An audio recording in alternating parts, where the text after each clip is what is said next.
Is this Burnaby High School teacher some insensitive clod, or is he just trying to do the best he can to keep his students engaged?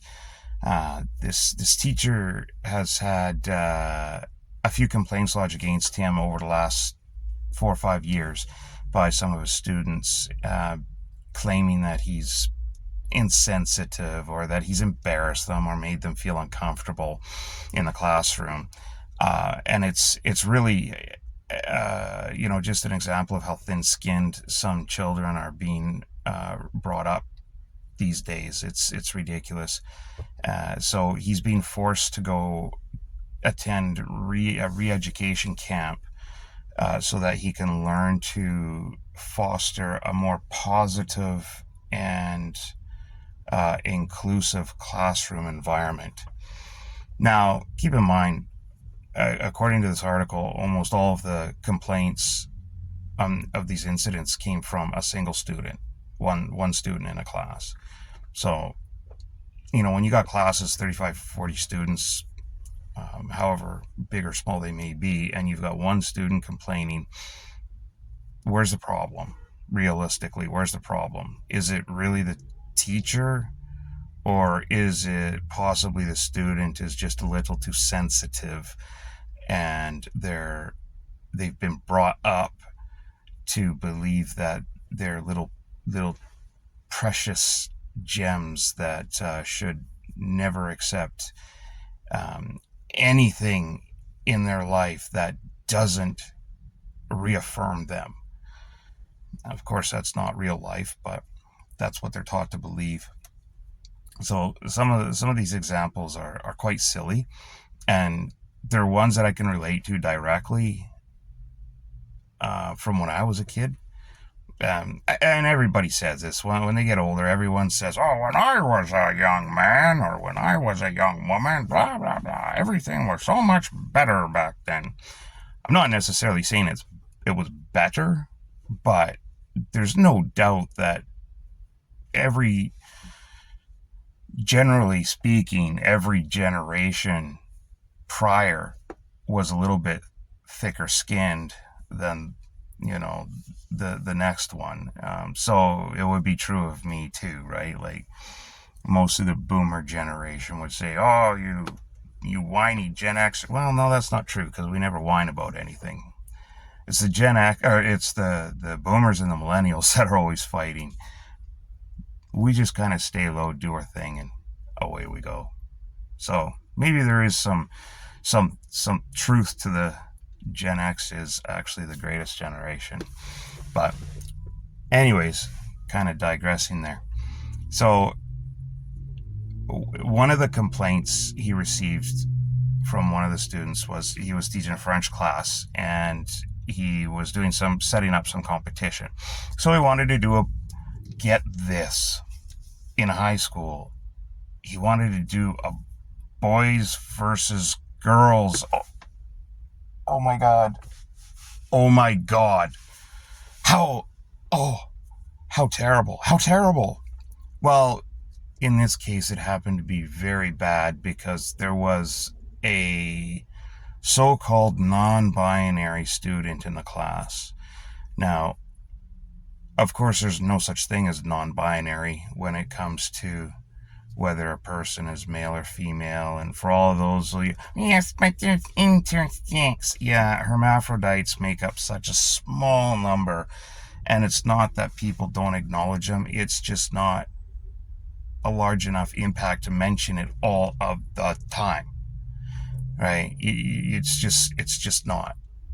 It's kind of understood that people accept that there is a genetic mutation out there that can cause some people to be born with both sets of genitals. Even so, they're not both sets, or sometimes neither set is fertile. So it's not even like, even in those cases, you may have, sure, both sets of genitals, but if you're only fertile with one, then maybe that's the gender you choose. I don't know. I don't care. It's such an insignificant number. It's not statistically relevant. So in general, and again, I don't like to speak in absolutes generally, but in general, there are two genders. So a grade 10 or a grade 11 student or a grade 9 student or a grade 4 student that's going, I'm non-binary. I'm non-binary. No, you're not. The only thing that's non-binary is fuzzy logic. That's it. Everything else, black, white, or you're either this or that, or you live somewhere in the middle. And people don't live somewhere in the middle. Life is somewhere in the middle. It's ever changing. You can't nail it down, but your gender is not. You're born what you're born, and that's that. Sorry to burst everyone's bubble out there.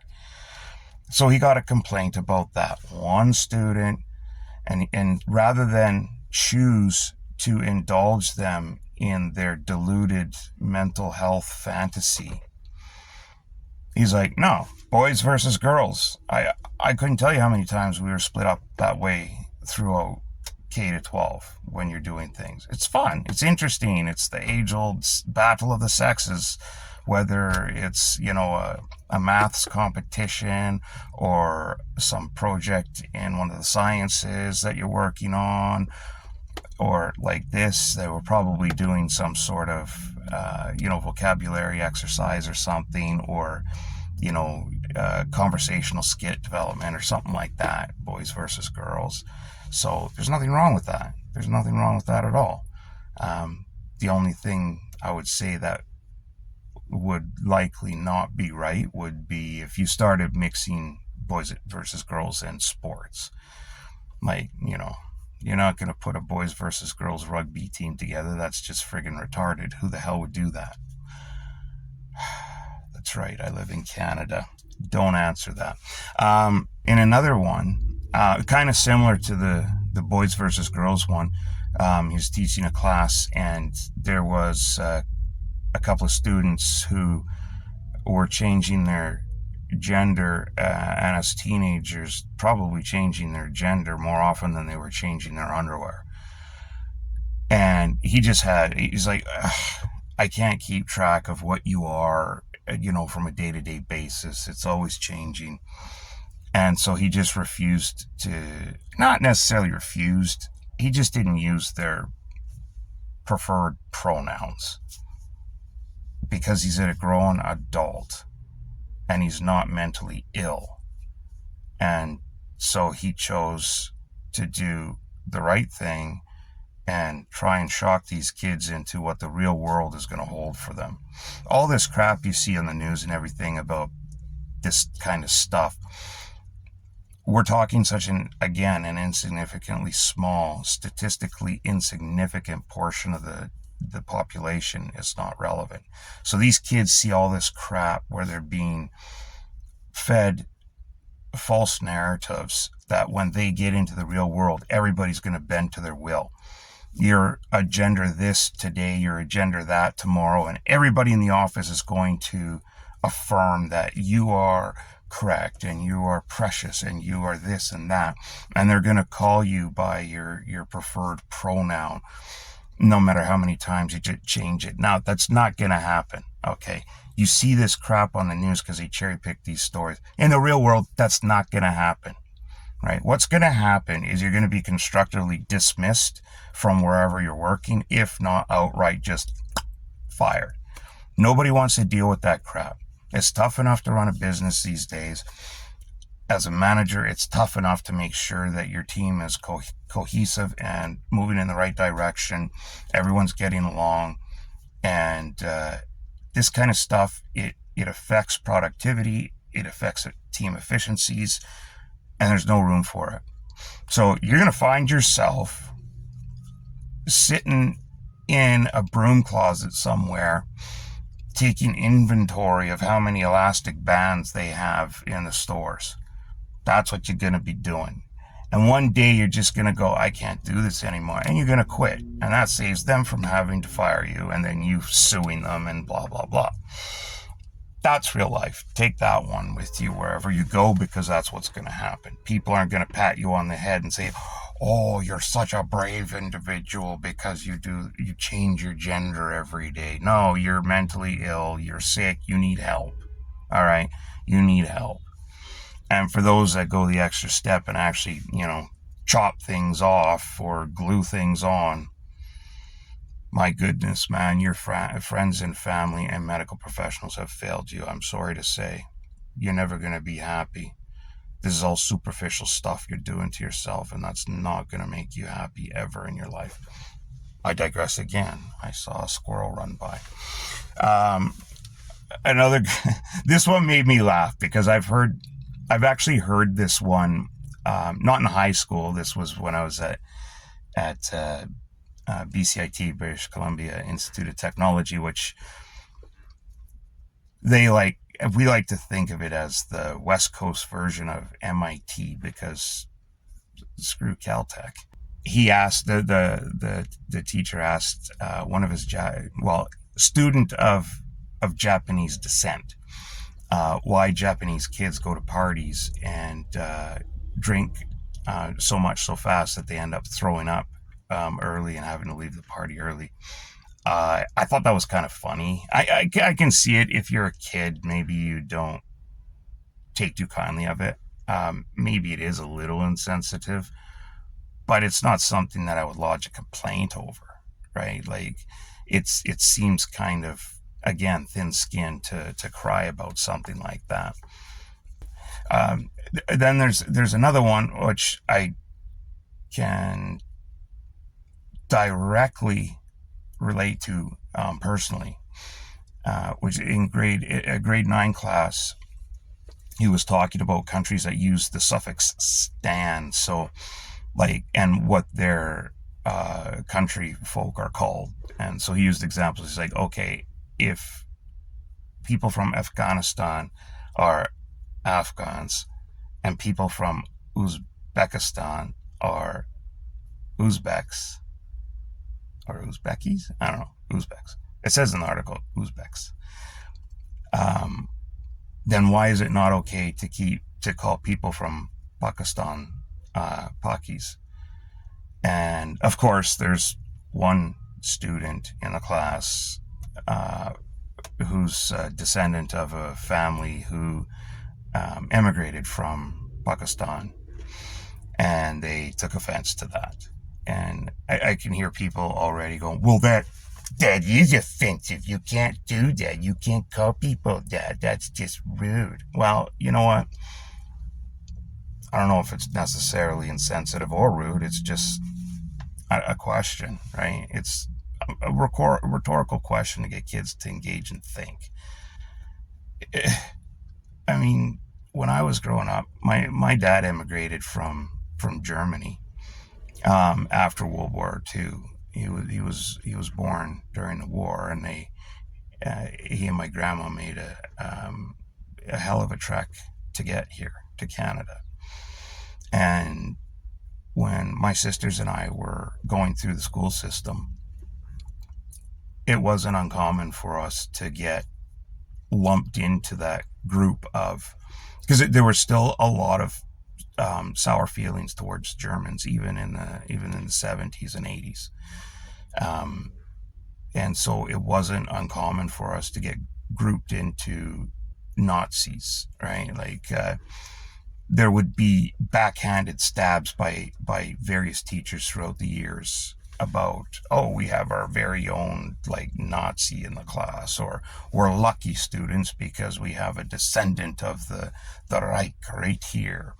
I remember in grade 9, we were being, in social studies, we were all being assigned a country, to a historical country that doesn't exist anymore, to do reports on.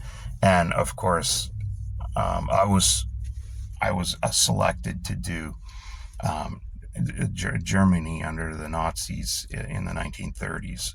And why, right? Like, today, something tells me if that were to happen today, people would be losing their shit over this and calling racism and all this crap. It was interesting because I did my report. We had to do one of those like you do at the science fair when you're in elementary school, with the board with the, like, a trifolding board with poster paper, and you put your facts and everything up in your report. And it just so happened that when my dad and my grandma came because they were living in Germany in East Berlin during the World War II, and so my grandma, she smuggled out a bunch of currency.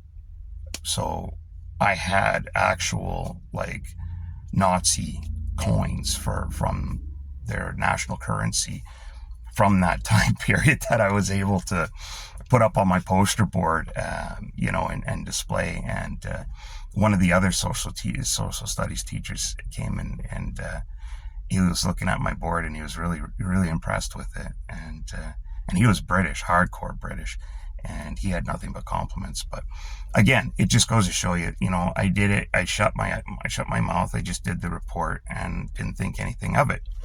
I didn't even think of it until I read this story. I'm like, oh man, I've been through this, but 100 times worse. So, get over yourself. Why is it not okay to call people from Pakistan Pakis? I know it's got negative connotations to it, but where did that come from? Like, these are the questions students should be asking. Like, okay, yeah, that does make sense. It's fine to say Afghan. So why not this? Engage, research, look it up, get together, ask the kid in the class about why it is and if it bothers them and this and that. Engage in it, right? But no, everybody screams and cries immediately. And then the last one was, again, in a French class. And again, direct experience with this one. So it was a grade 11 French class in 2023, and he was teaching the children the vulgarities of the French language, and in particular in this example, he was teaching them the French word for the term slut. And one student in the class took exception to that, and it made them feel very uncomfortable. Makes me kind of think that person probably was a slut, or whatever you call them nowadays. I guess thought, is that the new interchange for slut? I'm not sure. I don't know, but anyway, something like that. Now, again, personal experience. When I had the same French teacher from grade 9 all the way to grade 12. So by the time we hit like grade 11, and especially in grade 12, we all had an awesome rapport. She was a really cool teacher too, because she was fairly young. She was in her early 20s when she started teaching, so there wasn't that much of an age gap between us. And so she was really engaged with us. She understood kids and what they wanted. And her idea was like, yeah, you need to learn the mechanics of the language and the grammar, the proper grammar and structure, blah, blah, blah. But you also need to know what the realistic, real world application of the language is. When you go to France, or you go to Quebec or French Guiana or something, like, you need to be able to converse with them, right? You can't talk like you just are a robot programmed with a language module. That's not how people speak. And so when we would ask her, to tell us dirty words, in the younger grades, she didn't. But once we hit grade 11, she's like, okay, yeah, because these are words that come up in a day-to-day conversation. So here are some bad words. And there was no problem with it. We're students. We're kids. We're 15, 16, 17 years old. You don't think we use these words in English already? Like, get freaking bent. And like I said, I don't know if slut is used nowadays like it was back then, but whatever the equal term is today, you think that these kids aren't using that word, in abundance already, as insults to girls or boys they don't like, or ironically as like, oh, you slut, like, you think kids aren't doing this? So what if they learn it in French? That makes sense. They're learning how to